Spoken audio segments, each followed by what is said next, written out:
Hello everyone, this is Fubario, also known as Glueman or Soaring, and today I am going to do another paper model introduction into the materials. So I would divide paper modeling materials into three types that relate to three different people. So you got your beginner, you got your intermediate, and your advanced person modeler, who, depending on what you are, these are the materials you need. So if you're a beginner, you found like this awesome one-page paper craft of your favorite character, say like a boxed Iron Man, right, that you can build in the afternoon. All you would need is your glue, your scissors. You could either use a scissor or X-acto knife, and then you've got your scoring tool. Now, some people, this is interesting, use different scoring stuff. So sometimes they use an old pen that doesn't have any ink, or they use just anything that's not sharp that can perforate the surface of the paper without taking the ink off. So this is basically what a beginner paper modeler uses. Oh wait, forgot two other things. They also use, optional is a crafting mat and toothpicks. Toothpicks for wiping excess glue off, but which can be replaced for just anything that you like. Scraps of paper can also wipe glue off. So that's basically what beginner paper modeler, these kind of materials is what they will be using. Now, an intermediate paper modeler would use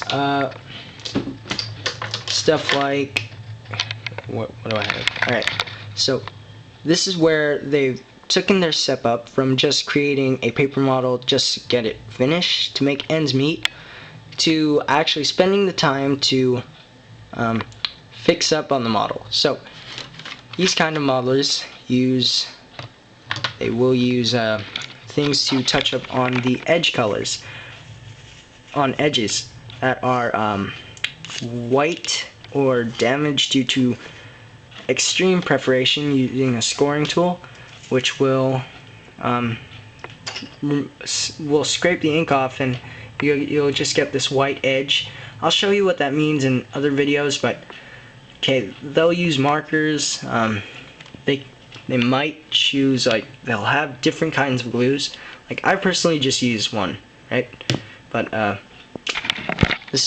most people will go with Elmer's. I have no idea why. Just whatever. Never worked for me. Alright, and then they'll get well, this is kind of obvious. They'll get some more blades for their X-acto. They'll also get a ruler. I have a steel ruler lying around, but I have like 3 different protractor sizes that I like to use, because steel rulers, I can't see the black line, so I might mess up, so just getting a protractor edge instead. Then also you got a basic black pen. This is like a universal edge color tool right here. So that's what you basically intermediate paper modeler. Now, when you are an advanced paper modeler, you'll most likely have multiple glues, probably 4 to 5, depending on what kind of stuff you're doing. Like, I personally have 2. I just said I had 1, but now I have 2. I use 3M adhesive spray.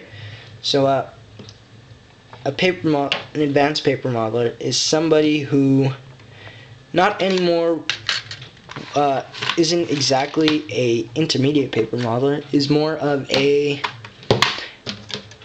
extreme paper modeler who spends a lot of their time trying to perfect a kit. Now, this type of paper modeler will spend a bit more on their supplies. Now, their original materials may increase, and they usually test out different other stuff. Like, I personally, and from other people on the forum, have gone through a lot of different types of edge coloring stuff. Like, some say you should use acrylics. You know, you could get the bottle acrylics too. Markers, crayons, watercolor pencils, anything water-based, they say. I personally think these work best. These are Crayola's paint markers. Now, I've experimented with a lot of edge colors tools, and I have to say that there are a lot of stuff that bleed, and those paint markers I just showed you work really well. These don't, they're just there. Then in advanced paper modeler we'll have like different scissor types for cutting through different weights of paper. Like, this is like my heavy duty scissor to go through 2 layers of cardstock. And I got 2 of these, 2 titanium ones, because I'm afraid this one might break sometime, but I really like this one more than this one. And then I have my heavy duty scissors that can cut through cardboard, styrene pretty easily. Then my X-acto, I have 3, but I'm not going to show them right now. And my scoring tool, I just use an X-acto, old X-acto blade instead of using a worn-out pen. And let's see, got brushes, tweezers. Now, we'll also get like sprays, different kinds of sprays. Here's the Krylon matte finish.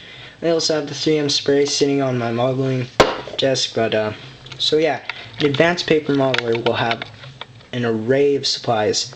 We'll have scissors, different types of scissors, different types of edge coloring tools, different types of glues, anything that they can experiment with. And they'll finally like figure out something that'll work for them. So I wouldn't call myself an advanced paper modeler, because I think to truly be one, you have to have a lot of experience in building and everything universal about being a paper modeler. So I'd probably stick myself in the intermediate range, maybe beginner still, but because, you know, to be truly advanced, you know, I'd have to like get a whole type of new materials, which I'm going to do in the summer. I'm going to get a dremel and stuff to cut through formers more accurately. And so, oh, I forgot this. Here's my box cutter tool thing, which I use to cut straight lines on heavy cardboard. So that's basically the materials. Now you can also, well, whatever. So that's basically it. You have your 3 different classes of modelers.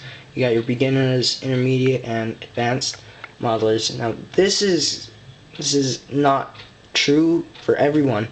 Like, a beginner could have all these supplies and stuff, and an advanced modeler could have, like, you know, 1 scissor and 1 type of glue and stuff. But this is basically, you know, it's based on patterns. Like, usually an advanced paper modeler will spend more money and effort trying to find better supplies. You know what I'm saying?